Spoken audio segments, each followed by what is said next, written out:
ఓం విఘ్నేశ్వరాయ నమః. శ్రీమద్ రామాయణము సుందరాకాండ 35వ అధ్యాయము. అప్పుడు హనుమంతుడు, వీళ్ళు నన్ను కొడితే కొట్టారు కానీ రాత్రివేళ లంకాపట్టణాన్ని అన్వేషించాను. ఒక్కసారి పగటిపూట రావణుడి బలం ఏంటో, లంక యొక్క గొప్పతనం ఏమిటో చూసి సుగ్రీవుడికి చెప్తాను అనుకున్నాడు. వాళ్ళు హనుమను లంకాపట్టణమంతా తిప్పాక ఆయన ఒక్కసారి కట్లను విడిపించుకొని ఎగిరి రాజద్వారం మీదికి దూకి తన చేతితో మండుతున్న తోకను పట్టుకున్నాడు. అప్పుడు కొంతమంది రాక్షసులు పరిగెత్తుకుంటూ సీతమ్మ దగ్గరకు వెళ్ళి, నీతో కిచకిచలాడిన ఎర్రమోతి కోతి తోకకు రావణుడు నిప్పు పెట్టించారు అన్నారు.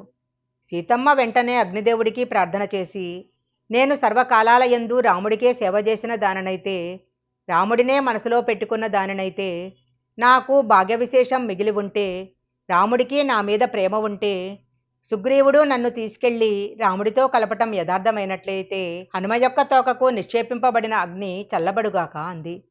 వెంటనే హనుమ తోకకు ఉన్న అగ్ని వెన్నముద్దలా చల్లగా అయిపోయింది. అప్పుడు ఆయన అనుకున్నాడు, అవునులే, నేను వస్తుంటే మైనాకుడు నాకు ఆతిథ్యం ఇచ్చాడు. సముద్రుడు నమస్కారం చేశాడు. రాముడి పేరు సీతమ్మ పేరు చెబితే ప్రకృతిలో ఉపకరించినది ఏముంటుంది? నా తండ్రి వాయుదేవుడికి అగ్నిదేవుడు స్నేహితుడు, అందుకే నాకిలా ఉపకారం చేస్తున్నాడు అనుకొని ఈ లంకా పట్టణాన్ని కాల్చి అగ్నిదేవుడికి సంతర్పణ చేసి వెళ్ళిపోతాను అనుకొని మొదట ప్రహస్తుడి ఇంట్లో నిప్పు పెట్టాడు. అలా అన్ని ఇళ్ల మీదకి దూకుతూ నిప్పు పెడుతూ వెళ్ళిపోయాడు. రావణుడి ప్రవర్తన వలన ఇంతకాలం కడుపు మండిపోయి ఉన్న దిక్పాలకులు అవకాశం దొరికిందని ఆనందపడ్డారు. హనుమ అలా నిప్పు పెట్టగానే అగ్నిదేవుడు కాల్చేస్తున్నాడు.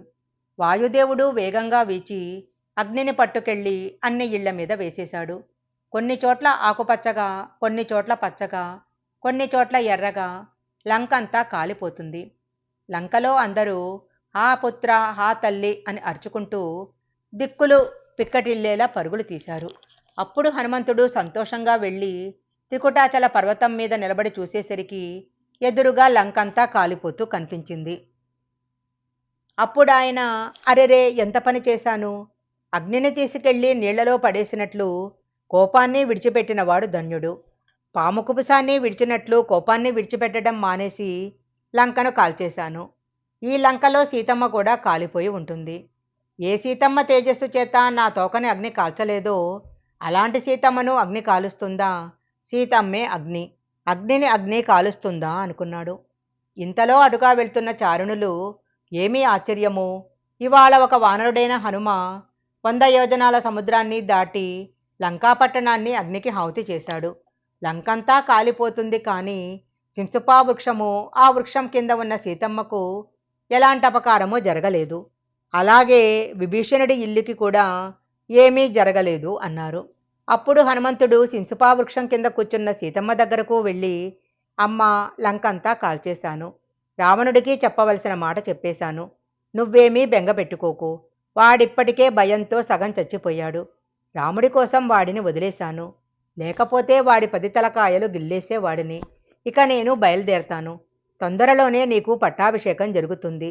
శోకానికి గురికాకు అని సీతమ్మతో చెప్పి ఒక్క దూకు దూకి ఆకాశంలోకి ఎగిరి నల్లటి వనాలతో ఎర్రటి మచ్చలు కలిగిన ఏనుగులతో ఉన్న అరిష్టం అనే పర్వతం మీద దిగి అక్కడి నుంచి బయలుదేరాడు. హనుమ ఆ పర్వతం మీద నుంచి ఎగిరేసరికి అది భూమిలోకి నొక్కుకుపోయింది.